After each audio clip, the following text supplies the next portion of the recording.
Halo, saya Andara Putri dengan NPM 248320070.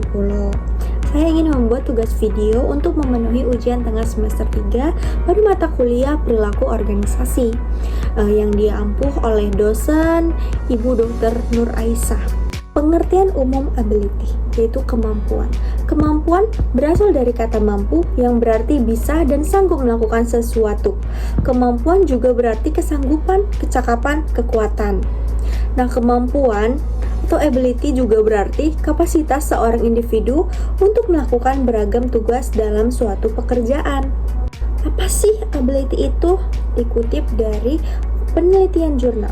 Kemampuan yang berhubungan erat dengan kemampuan fisik dan mental yang dimiliki oleh seseorang untuk melaksanakan pekerjaan dan bukan yang ingin dilakukannya. Kedua, kemampuan kerja menurut Wursanto tahun 2013.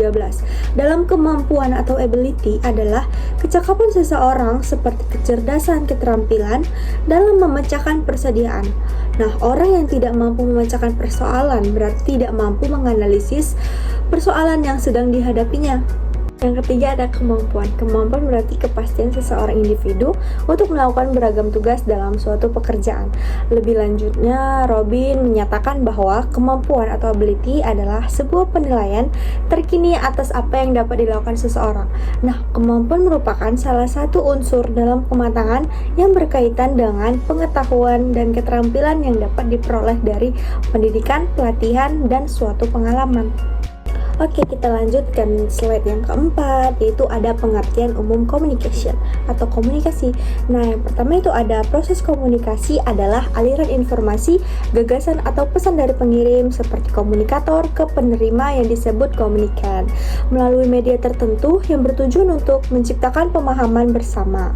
Nah, proses ini melibatkan penyampaian pesan oleh pengirim, penyampaian melalui saluran dan penerjemah seperti dekode oleh penerima. Seringkali diakhiri dengan tanggapan atau umpan balik dari penerima.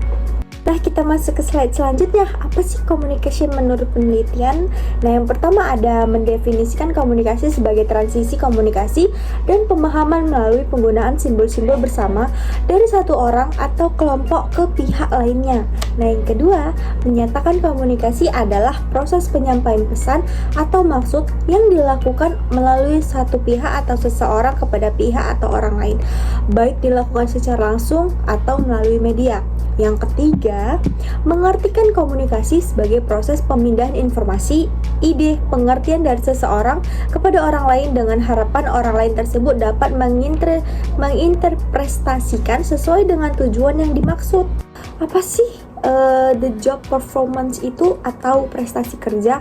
Nah, menurut Sastro Hasiwiryo, dia mendefinisikan bahwa prestasi kerja adalah kinerja yang dicapai oleh seseorang tenaga kerja dalam melaksanakan tugas dan pekerjaan yang diberikan kepadanya. Pada umumnya, prestasi kerja tersebut dipengaruhi oleh kecakapan, keterampilan, pengalaman, dan ketangguhan tenaga kerja yang bersangkutan. Nah, yang kedua nih, menurut Mangkunegara, prestasi kerja adalah hasil kerja secara kualitas dan kuantitas yang dicapai oleh seseorang pegawai dalam melaksanakan tugasnya sesuai dengan tanggung jawab yang diberikannya. Oke, kita masuk ke slide pengaruh komunikasi terhadap prestasi kerja. Komunikasi merupakan alat untuk bisa melihat dan dapat memahami orang lain secara menyeluruh untuk menghindari komunikasi yang tidak efektif di mana terjadi ketidaksesuaian dengan apa yang nantinya berjalan sehingga akan menimbulkan hilang arah atau salah arah.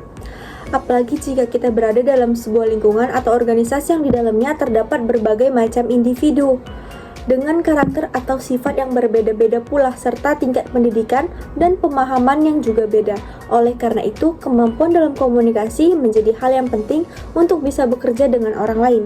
Dengan komunikasi, karyawan bisa mengerti perintah yang diberikan berkaitan dengan tugas yang akan dilakukan, sehingga dalam mengerjakan tugas atau pekerjaan, karyawan bisa mengerjakan dengan maksimal. Komunikasi dapat mempengaruhi prestasi kerja seorang karyawan. Lalu yang kedua ada pengaruh kemampuan terhadap prestasi kerja. Kemampuan kerja menunjukkan potensi karyawan untuk melaksanakan tugas atau pekerjaan. Kemampuan seseorang merupakan perwujudan dari pengetahuan dan keterampilan yang dimilikinya. Oleh sebab itu, karyawan yang memiliki kemampuan Karyawan yang memiliki kemampuan tinggi dapat menunjang tercapainya visi dan misi perusahaan atau organisasi untuk segera maju dan berkembang pesat. Gunanya mengantisipasi kompetisi global. Kemampuan yang dimiliki seorang karyawan akan membuatnya berbeda dengan yang mempunyai kemampuan rata-rata atau biasa saja. Adapun kesimpulannya, sumber daya manusia merupakan faktor utama dalam mencapai tujuan perusahaan. Untuk memperoleh kinerja terbaik, perusahaan harus memperhatikan kemampuan dan komunikasi karyawannya.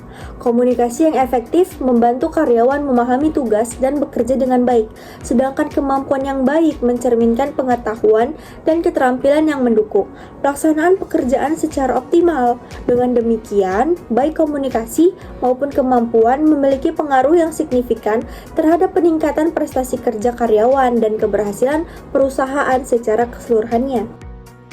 Oke, inilah referensi atau sumber yang saya ambil.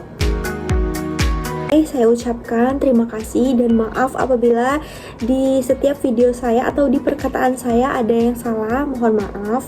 Saya akhiri. Assalamualaikum warahmatullahi wabarakatuh.